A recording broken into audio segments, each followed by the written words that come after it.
Hi folks, it's Rob Flux here from Property Developer Network, coming to you for yet another Sunday session. This month our topic is Recession, Now What? Comes from the announcement of the recession just this week being formally brought forward. So what I'm wanting to try and cover off and give you some insights in as to some of the things that you're going to expect in the coming weeks or months in what is going to happen in and around our property market. So that said, let's have a look at our slide deck and, whoops, sorry, got a technical problem. Got a technical problem there. Let's see.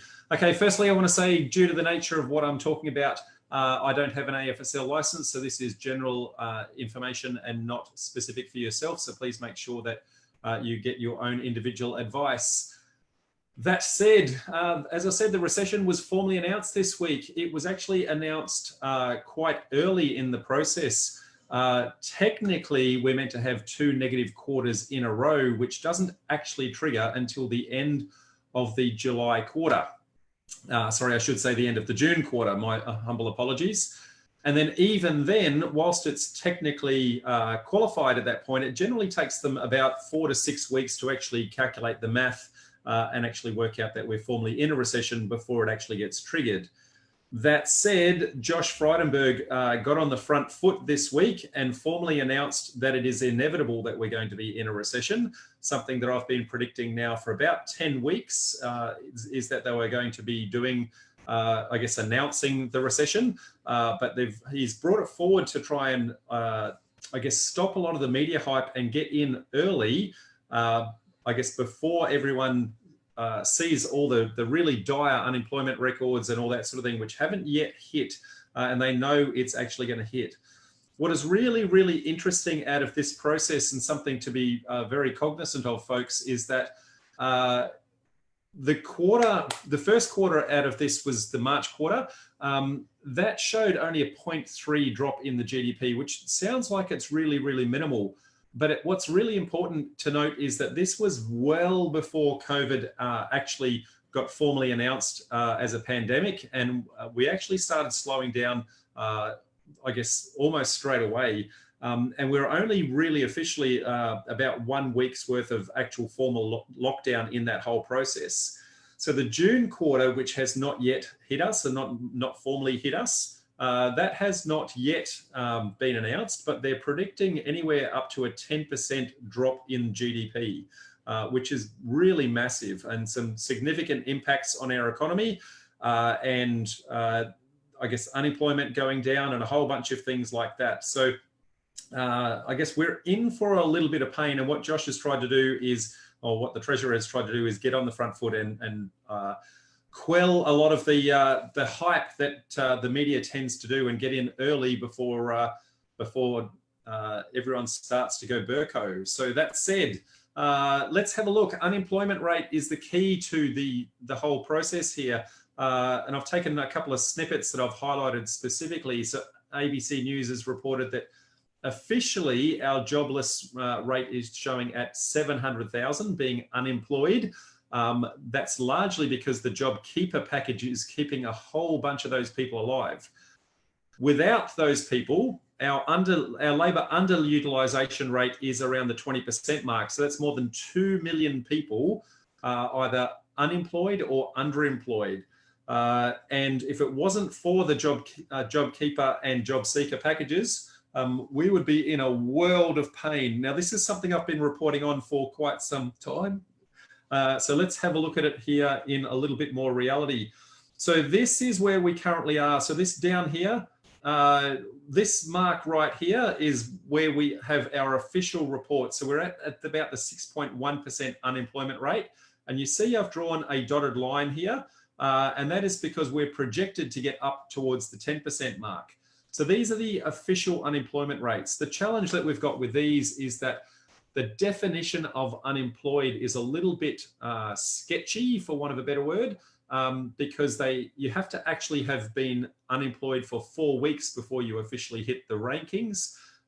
And even then, it takes them another 4 to 6 weeks to start reporting on it. So generally, there's a lag of a good couple of months before the actual unemployment rates officially hit that as to what we're actually seeing out in the real world.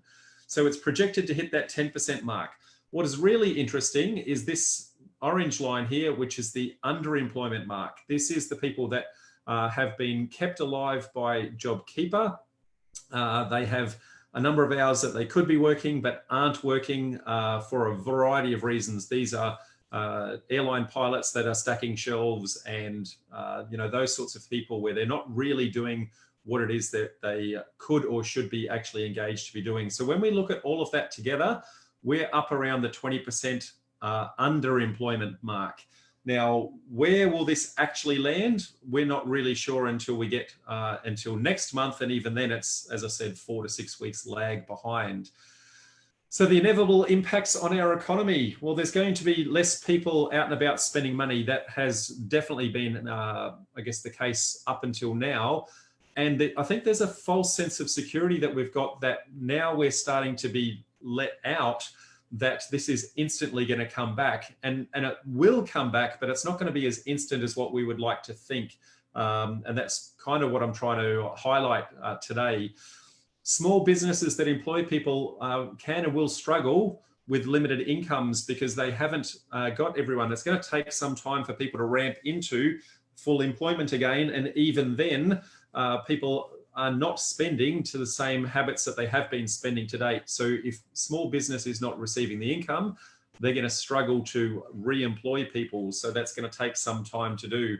A lot of people are likely to lose their jobs permanently in the longer term if the economy doesn't come back as quickly as they would like. And JobKeeper is keeping them alive for now, but is that something that's actually going to be sustainable in the long term? That's the challenge. And there's going to be a lot of financial distress coming for a lot of those people.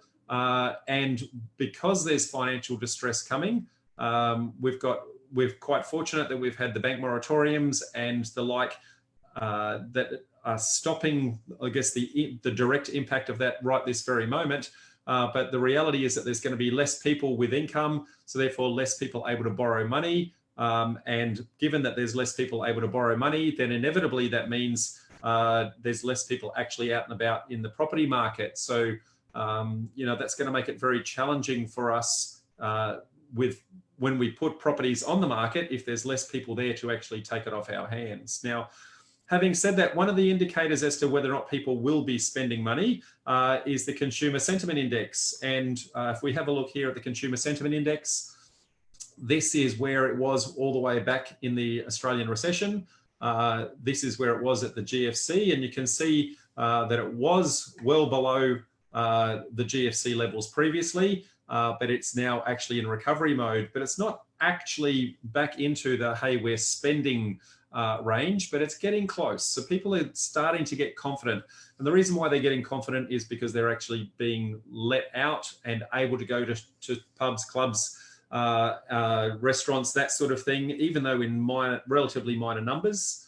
But what is really, really interesting is that in the last 2 months or so, what we've found is even though we've actually got less income, we're actually doing greater savings. And that's generally what happens when people are coming into recession.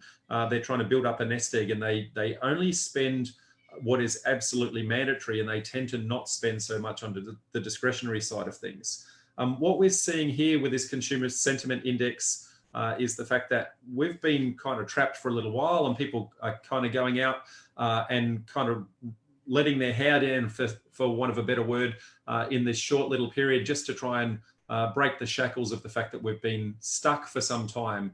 But is that sustainable? That's really my question at this point in time. And I'm going to hypothesize that for many of us, it won't actually be sustainable. If we go back and have a look at the Business Confidence Index, so this is what business thinks is going to happen. So again, if we have a look at GFC, we are well below GFC. And even though business is starting to recover, we are still well below the business, so the GFC levels. So business isn't yet confident. Business isn't yet confident that it's actually going to be able to come back strong. So they know that they're being let out, but they just don't know whether or not they're going to have I guess, the full measure of income coming in from everybody coming back and re-spending inside their business. It's still very much unknown at this point in time. So business is hedging their bets. So I guess the big thing in that is, well, with unemployment still relatively high and predicted to go much higher, and JobKeeper predicted to only last until the September mark, will it stay or will it go? That's probably the next big question that all of us are wanting to know. And right this very second, it's not, it's not really sure where that's going to sit. The Treasurer has announced that on June the 3rd, on June the 3rd, I should say, there's going to be, there was an announcement to say that in September, there will be an update on whether JobKeeper is going to be, I guess, supplemented or transitioned out or those sorts of things. So we've got another month or so of uncertainty until we know absolutely categorically what is actually going to happen.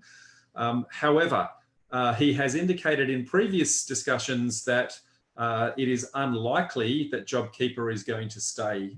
And the reason for that is it's a debt for the government.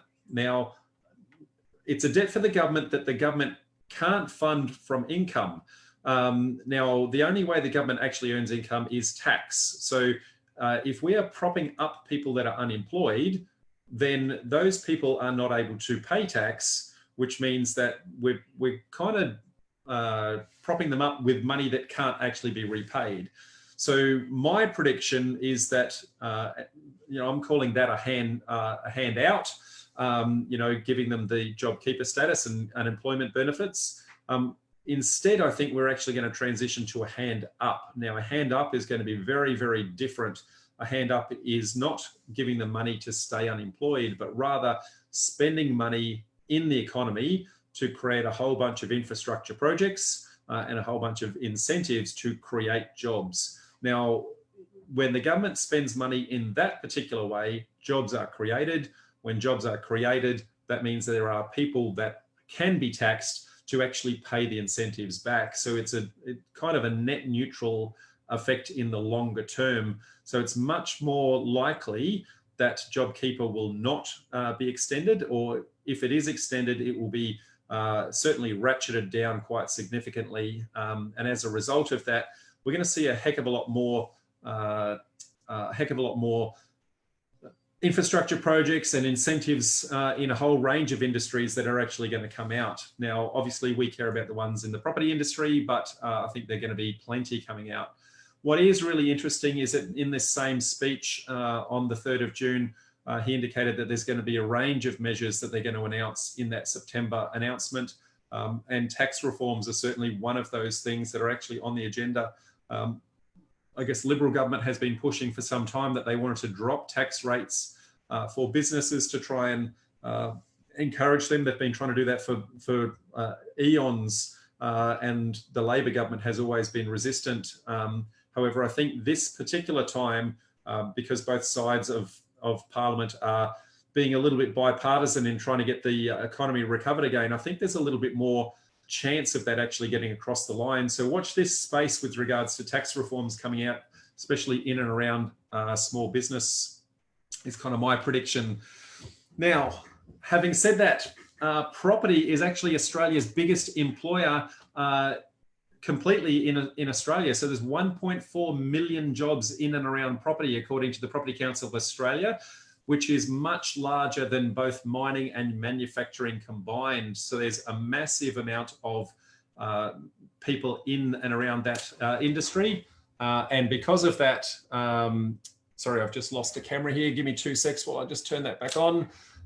Because of that, I see that there's going to be a massive number of infrastructure projects that are sitting in and around the property mark. And so because of that, Australian Property Council actually did some recent surveys of their members, and you can see that the housing and construction industry, from a confidence perspective, believes that it's kind of going to drop off the edge of a cliff. And the reason why they think it's going to drop off of the edge of the cliff is when we actually have a look at the number of jobs underway, you see that there's been a massive number of jobs that have projects that have stopped. So, well, stopping is probably the wrong word for it.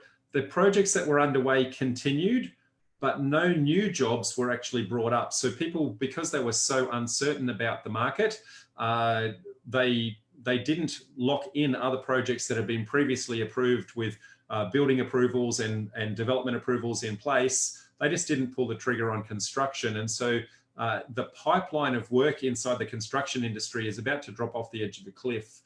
And it's for that very reason, and because it is such a large industry in and of itself, it's for that very reason that one of the first things that I predicted a couple of weeks ago would be an incentive that sits in and around the construction industry. Now, there was a lot of push for this to be a $50,000 incentive package. Instead, what's come through is a $25,000 incentive package. And so it's called Home Builder. That is really aimed in and around the owner-occupier market. So it might not give, I guess, the complete benefit that the industry as a whole was looking for, but it's certainly creating a lot of noise in and around the building space. So a lot of builders that previously weren't receiving a lot of phone calls for new work, and their phones are now ringing again, which is fantastic news for them. So let's have a look at how this Home Builder package is actually being put together, just with a little bit of an overview. So it's only available to owner occupiers. So that's really important to know. So it's for new builds of a principal place of residence and where the property value is less than $750,000. It's also for significant renovations that are greater than $150,000. So it's quite limited in the number of people that it applies to. It's also quite limited in the size of the projects that it's actually going to go to. On top of that, you will be means tested. So the people that can qualify for it, if you are an individual, you need to be earning less than $125,000. If you are a couple, you need to be earning less than $200,000. So there's going to be only a limited number of people, I think, that actually qualify for that. That said, they've only got a limited time to actually start to use it. So they've got 6 months to actually do the claim, and the build must commence within 3 months of that contract being signed, with that contract being signed within that 6-month period. So as a result of that, what we're going to find is that there's, I think it's in itself is not enough to actually kickstart us really, really hard. It's certainly going to be a great start, and I commend the government for actually putting that together. But I'm going to question that it's actually enough to kickstart the entire economy. I'm thinking that instead there needs to be a whole bunch of incentives in and around, I guess, the property development space. So maybe there's incentives on waiving of infrastructure charges or waiving of stamp duties for developers that are actually creating new stock and creating jobs. All those sorts of things is where I would like to see it. I'm not sure that that's really on their agenda right now, but I'm sure that there's a range of other incentives that are under consideration that we don't yet have visibility of. So here are the ones that we do have some visibility of. So if we have a look at these, abolishment of stamp duty. There's been a couple of states actually talking about this, with New South Wales in particular. Now, these are going to be state-driven initiatives, but New South Wales and Victoria have both discussed it. I think New South Wales is probably more likely to be implementing it, and then everyone will then consider whether or not they should actually follow. Now, these are a state-driven tax, and so no doubt that tax would then be replaced by an alternative tax, more likely to be, I guess, a sustainable tax, because stamp duty is transactional, meaning that if people are not buying and selling property, the government doesn't earn money, which is really an unpredictable way for governments to earn money. And so instead, I suspect that they're going to move that more to a more land tax type consideration along those lines, but that's not really clear yet. We should know a little bit more about that in the next 2 to 3 weeks as to how and where that's actually going to land after they do their own internal reviews and processes on that. There's also been a number of major infrastructure projects that have actually been announced. So There's the bringing forward of several projects. So, for example, just this week, the Sydney Airport has been announced to be brought forward to be commencing inside 2020. And there's also a bring forward of $1.2 million to a whole bunch of local government works that have also been announced. So that was works that was already budgeted for, but rather than having that a long time into the future, they've actually brought that forward now because they want those jobs to actually start. Some new budget that was announced, though, just this week was $1.75 billion of additional spend on a Western Sydney rail project. Again, trying to create jobs in and around that. So I'm going to project that there's going to be a lot more of these infrastructure projects that are either brought forward, so budgets that were already there brought forward, or additional budgets put towards them over and above JobKeeper. That's really my projection. And as I said before, tax reforms are very, very high on the agenda. And so I'm going to predict that that's going to mean that businesses, I'm going to say business tax likely to drop. Currently 28.5 cents in the dollar for small business. I'm going to hypothesize that they're trying to push that under the 25 cents in the dollar mark. Now, we won't know that for until the September announcement, but watch this space is kind of where I'm saying there.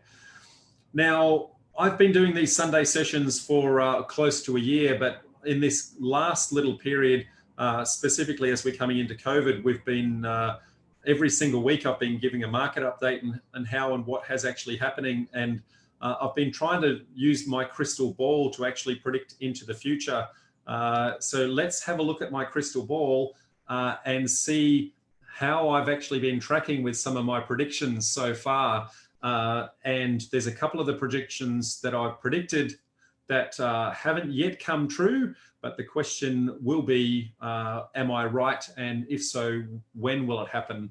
So things that I've predicted so far, recession being announced. Well, I announced that kind of 10 weeks ago. I said almost inevitable that we're actually going to go into a recession. So that's one tick in the box for Rob.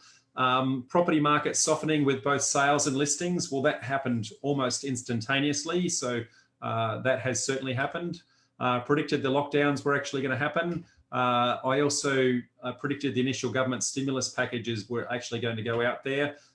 Predicted the eviction moratoriums, I should say, and also the mortgage moratoriums, that they were inevitable to happen because the rest of the world had been doing that, and it was really needed to try and save landlords from actually going broke. I also predicted the credit squeeze, and the banks have been squeezing relatively hard. So it's much, much harder right now to actually get loans as they're getting quite conservative on both their valuation side of things and also what they are deeming to be valid income coming through. I predicted the unemployment rates to rise to record levels. They have, and they are still climbing, and the official records state that they're going to get to around the 10% mark is the official projections. Relaxation of lockdowns, I predicted that a good 4 weeks before they actually started to happen as well. Construction stimulus packages, incentives, rental rates to fall, predicted those, and they are certainly falling across the board. And this one here, property prices to fall, I've got a question mark about that. This one has a lot of conjecture out there in the market as to how and where I'm actually sitting on this and see whether or not I'm right. And I think that we're at a tipping point. Now, will it fall? I think the answer is absolutely yes. The question is how far it will fall and for how long it will fall. There's a lot of people having an each way bet on this, whereas I'm gonna stake a $1 bet with anyone who actually wants to take me up on it, that property prices are about to fall, which means that there's actually opportunity for us moving forward to benefit from working with vendors to say, well, how can I help you, Mr. Vendor, to actually maintain your price point if you can give me the terms that are going to give me cash flow to actually help me run my project. And by working together, I think the upcoming period is going to be the greatest time in a very long time for some of our no money down strategies that we actually teach. Now, why do I guess, why is there conjecture as to whether or not the property prices will fall? That's probably the big question out there. And the real reason, and I guess a question that I'll put out to you, is that's because there's a disconnect between the market indicators and a disconnect between what the market is doing and the indicators. And the market is recovering. So we see the stock market recovering. We see the consumer confidence recovering. We see the business side of things recovering. But I'm going to ask the question to you is, are the markets right and the indicators wrong? Or are the indicators right and the market's wrong? And as, I guess, a real easy way of actually having a look at what is actually happening in the market, I'm going to refer you to a very long-term, reliable property strategist, property economist, I should say, not rather strategist, property economist. So John Lindeman, and a recent blog post that he's actually got, which I'll just take a very, very tiny extract out of. So these are some property indicators to start to watch. And you can see the green line is sales and the red line is listings. And so if both the sales and the listings are going up, that means that the property market is feeling confident. If they're both going down, that means the property market is concerned.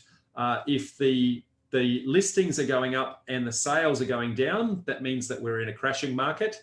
And if it's in reverse, if the listings are going down and the sales are going up, that means we're in a booming market. Now, until very, very recently, we were in this area here. We had both sales and listings dropping. So less people putting properties on the market and less sales actually happening. But what has been really, really interesting in the last, I'm going to say week and a half to 2 weeks, is this has now transitioned over to this, which means that the listings are starting to go up, but the number of sales are actually starting to go down. And as evidence of this, here is a newspaper article just this week where they're reporting that the listings are rising as the old housing stock fails to actually sell. So what that's actually saying to us, folks, is the indicators are from a market perspective in the property market, that things just aren't turning around in the timeline that we want, and I think that the prices are inevitably going to drop. Reason for it being is we don't have enough people in the workforce at the moment who qualify for home loans. We don't have enough people actually employed to get loans, and the banks, being super conservative, just aren't giving out loans. They are, but they're not. But they're, it's much, much harder to actually qualify for.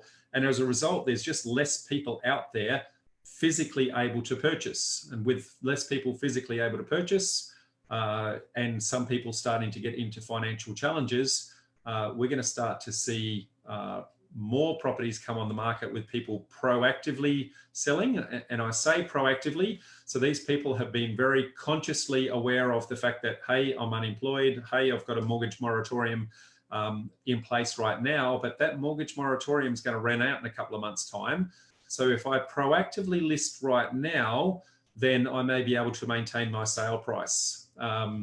Whereas if I wait until that moratorium runs out and I'm actually in trouble, at that point in time, I'll be forced to sell. Whereas right now, I'm not forced to, but if I get the right offer, I probably will take it just to take risk off the table. And so right now, I'm going to see a lot of people actually putting their property on the market for that specific reason. And whilst there are less people out there physically able to buy, we're going to see the number of listings actually start to climb. And as the number of listings start to climb and the sales don't actually transact, we're going to see that crisscross actually happen. Number of sales going to drop, number of listings are going to go up, and that's the true indication that we are actually starting to crash.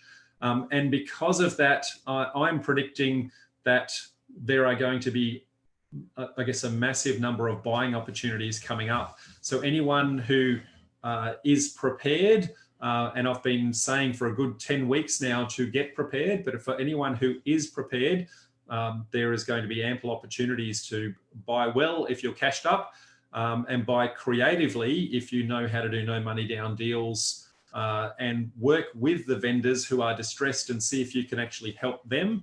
And if you're able to help them, that should be able to actually help you as well. So that said, because of that, I have had a massive number of people come to me, I'm going to say in the last 4 to 6 weeks, saying, hey, Rob, we can see these opportunities coming. What can I do to actually prepare myself and learn and know how to do that? Now, many of you know that I actually do run a 12-month property education program called Property Development Formula. Now, we only do 2 intakes for this a year normally, and because of the inundation of people that have actually been coming to us, we have decided to actually do a one-off special intake, okay? Now, this one-off special intake is really just trying to capitalize on the fact that the market is starting to turn right now. I think we've got a good 3 to 6 month runway before it actually, I guess, starts to hit the bottom. And even then it's going to tail on for quite some time, which means that we've got a little bit of time to actually learn. So the market is actually telling us that we need to move. And for that reason, because I've been inundated, I've said that I'm going to do a one-off special intake for our course. Now, normally I don't do this because it actually takes quite a bit of effort to actually run these. So because of that, we are actually limiting the number of people actually coming in. So if anyone is interested, we're going to kick this off on the 10th to 12th of July. We already have a number of spaces already taken. I only literally have 5 spots remaining, and that's no word of a lie. And it is by application only. We're not going to take anyone just because you've got money. We genuinely need you to be able to apply yourself.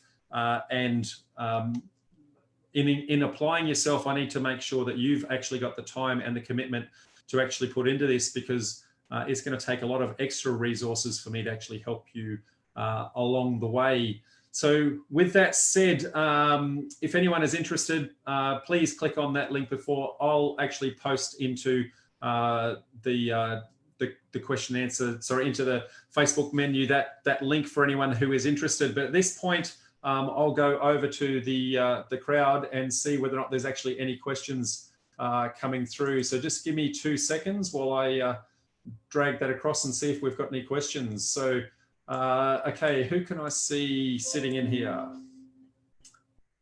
Sorry, folks, it always takes, there's always a little bit of a lag. I can see lots of people saying hello. So hello to everybody. Allow me to go through. Who's got an actual question?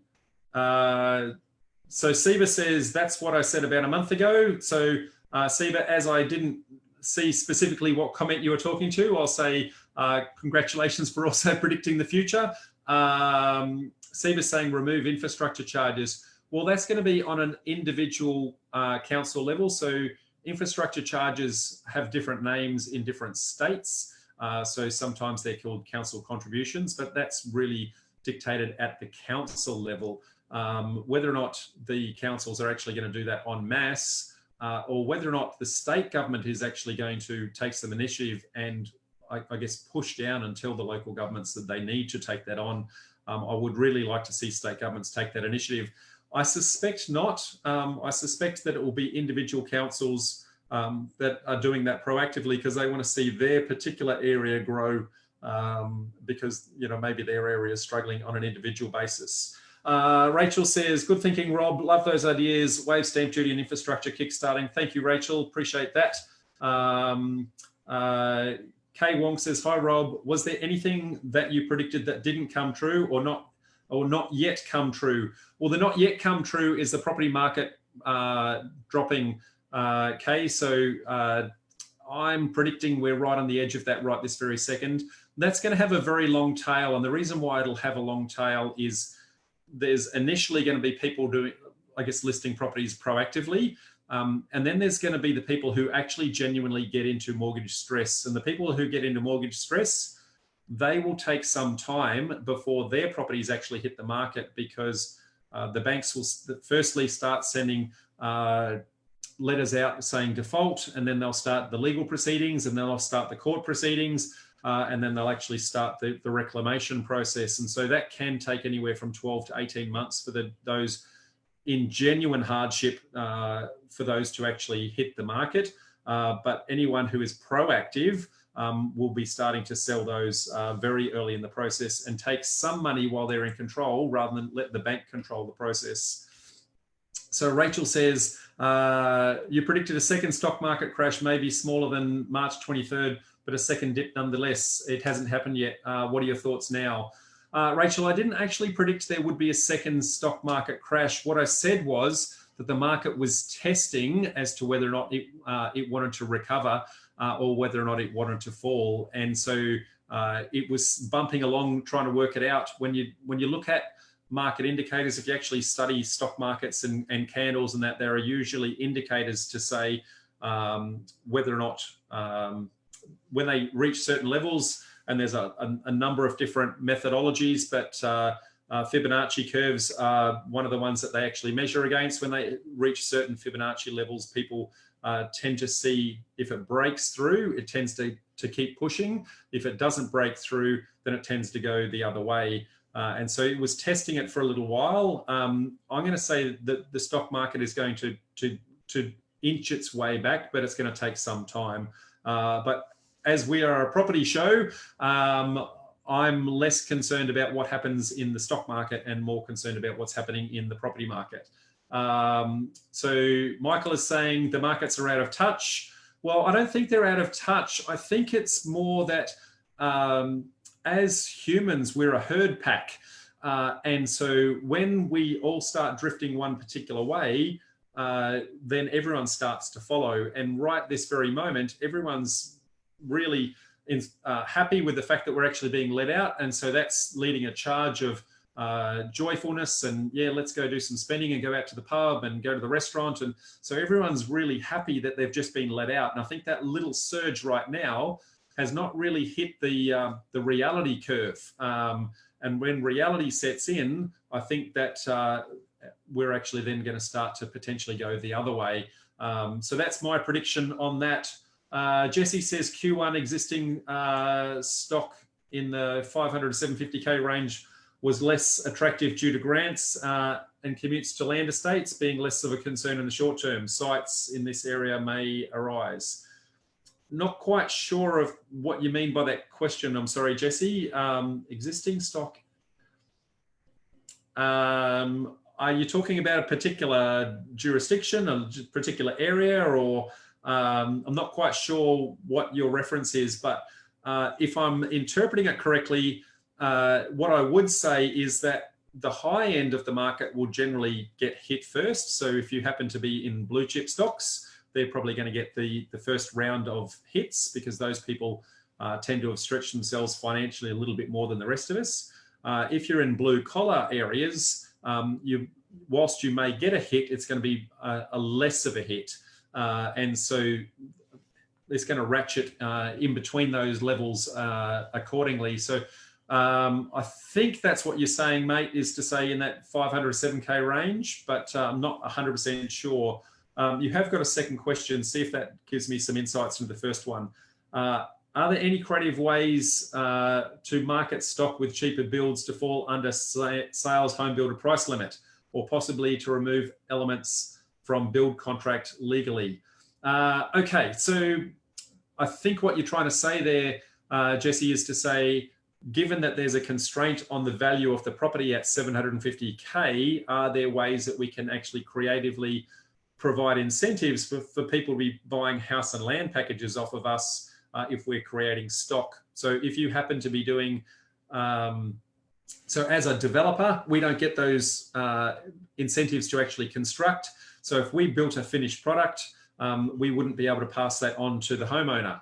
But if we sold it as a house and land package, the homeowner can now get that $25,000 break. So I'm going to say it's going to be quite attractive for us to pass on a saving to someone as a house and land package. Get the land ready, find a builder that can give you a fixed price contract, and have that lined up and ready to go. The ultimate buyer will be buying the the land and therefore only paying stamp duty on the land. So there's an instant saving there because they're not paying stamp duty on the entire property. And then they can finish the contract with the builder that you've already lined up and change their fixtures and fittings and, you know, tile selections and that sort of thing to suit them 100%. So I think that's really the incentive that we really want to do, is to say, put more house and land packages out as opposed to more finished homes. And I think more people are going to want to take that on because they'll get immediate savings of stamp duty plus the 25K. So they're probably going to be 50K better off by going that approach. So that's a really good marketing ploy. Todd says, would you be happy to consult on my development strategy as I need some advice around this without me committing to the 12-month program? Todd, thank you for the question, mate. But unfortunately, I have a community of just short of 9,000 people, and I physically do not have the bandwidth to help individuals out other than those that I've actually got some dedicated time and commit towards. So I do thank you for your question. Once upon a time, I did do that, but that was when the community was around about 1,000 people. I physically just could not do that and be able to service everybody in my community. So the only people I am able to service are the people that actually commit to our program, and then I've actually dedicated some time just for those guys. So I can see Shelley's put a link into the PDF program for an overview for any of you who are actually interested. Ashish has got a question. So in my current project, I am retaining existing dwelling and building one at the back on separate titles. Would I be eligible for the home builder grants as an owner occupier? If I'm not eligible, would the person who buys it off me be? If their owner occupier meet all of the requirements? So Ashish, really hard for me to give legal advice there on that, but it really comes down to how you've got it structured and what it is that you're doing in what order. So in a very high level perspective, if you are the owner occupier, then you could actually get the incentive yourself if you're doing an extension to the new property.